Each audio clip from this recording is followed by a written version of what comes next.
Assalamu alaikum wa rahmatullahi wa barakatuh. Good morning, students. Today we are going to discuss the topic internal structure of the human heart. So, as you can see here, I have drawn LS of the human heart, that is the longitudinal section.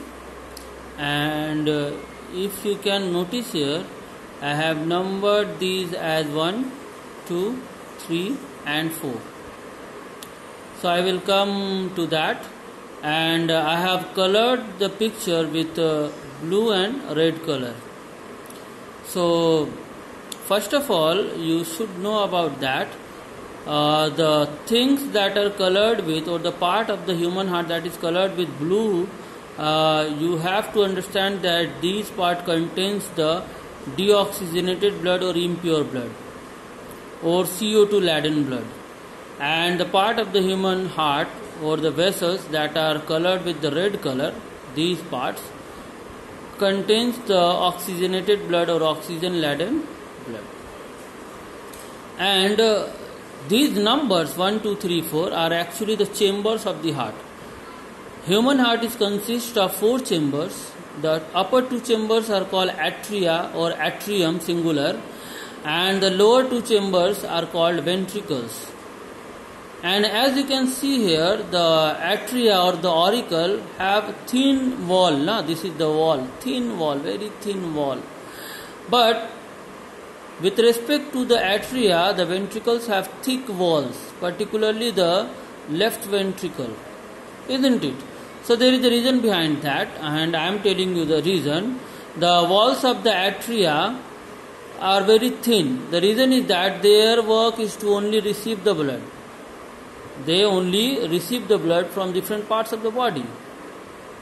And the walls of the ventricles are thick because they have to pump the blood or send the blood throughout the body.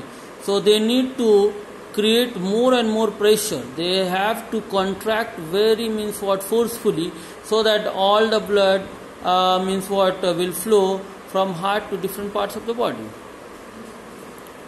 So, however, either the blood will come into the heart from the different parts of the body or goes out from heart to the different parts of the body. For these functions, there should be tube-like structure that is called the blood vessels. And 2 types of blood vessels, or actually 3 types of blood vessels, enters or leave the heart, that is called the veins and the arteries.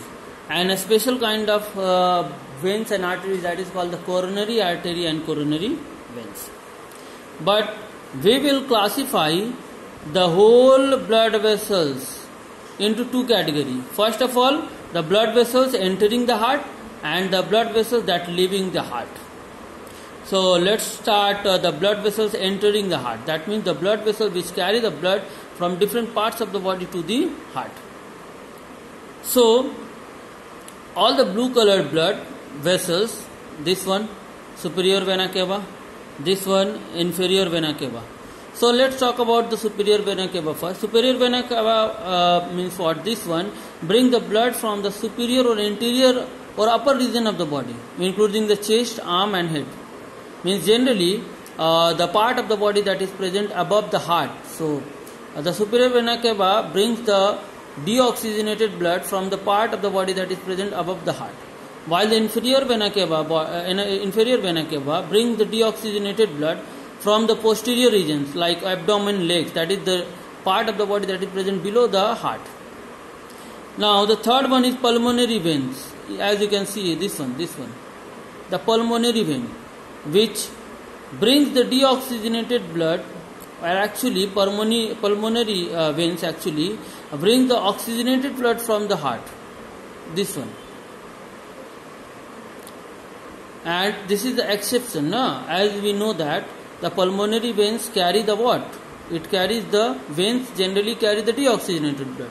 But these two and these two means 2 pairs of the pulmonary veins. These carry blood from the what? From the lungs to the what? To the heart. So this you will come to know when I will explain the circulation of the human blood in the heart. The circulation of the human blood with the help of heart. That you will understand that when superior vena cava and inferior vena cava brings blood from the different parts of the body, then what happens? These blood are sent by these pulmonary artery. Let me explain means what later, because we are only explaining the number of means what or the name of the blood vessels that entering or leaving the heart. So let's continue the topic. So the pulmonary vein means what bring the blood from lungs to the heart. Now last one is the coronary veins that bring blood from the heart muscles. Means heart is also an organ, so it will also require energy to work. So it will also require blood. So the blood vessels that brings blood from heart to the chambers of the heart is called coronary veins. Now student, the blood leaving the heart. The blood that leaves from the heart. First one is the largest blood vessels in our body, that is called the aorta. The function of the aorta is to supply the blood from heart to all the parts of the body, whether anterior or posterior.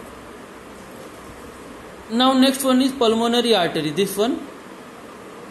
So when superior vena cava and inferior vena cava bring the blood from different parts of the body, the blood is first sent to the lungs. This one will carry to the left lung and this will carry to the right lung. So they are sent to the lungs for the purification.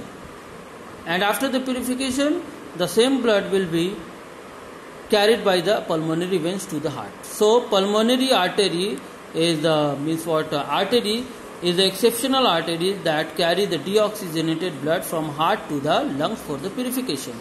And now the third one is what? Third one is what? Coronary arteries. That means the artery that supply the blood to the heart itself is called coronary artery. Now students, in the heart there are 4 types of valves that prevents the backflow of the blood. And these 4 types of valves, first of one is right atrioventricular valve or tricuspid valve. Right atrioventricular valve. That means the valves that is present between the right auricle and right ventricle is called right atrioventricular valve. There are 3 in numbers and they are flap-like or cusp-like, and that's why they are called means tricuspid valve. Tri means 3, cuspid means cusp-like.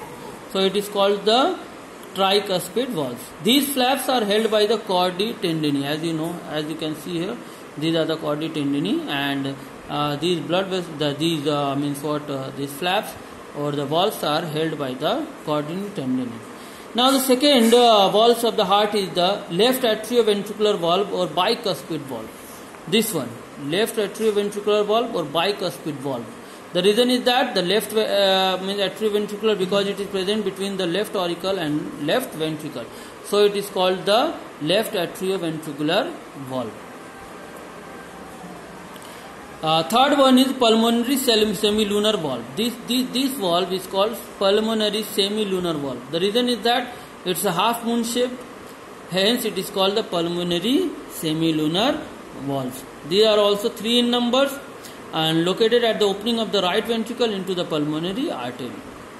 Now last one is the aortic semilunar valve. That means the valve that is present in the present at the opening of the aorta is called aortic semilunar valve. They are also 3 in number. So tricuspid valve is 3 in number, bicuspid valve is 2 in number, pulmonary the pulmonary semilunar valve 3 in number, and aortic semilunar valve is also 3 in number. So this is the basic internal structure of the human heart. Now student,